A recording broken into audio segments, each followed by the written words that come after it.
Hello everyone, welcome back to this channel.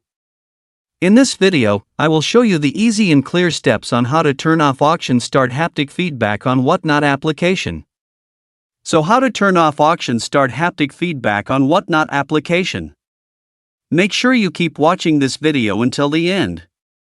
Let's get started right away. Firstly, open the Whatnot app on your Android device. This is the initial screen of the Whatnot app. Next, tap the account menu icon in the bottom right corner of the screen. A scrolling menu will appear. Next, scroll down. Next, tap the Preferences menu. Next, scroll down. Then, tap Auction Start Haptic Feedback. So that's it, this tutorial on how to turn off Auction Start Haptic Feedback on Whatnot application.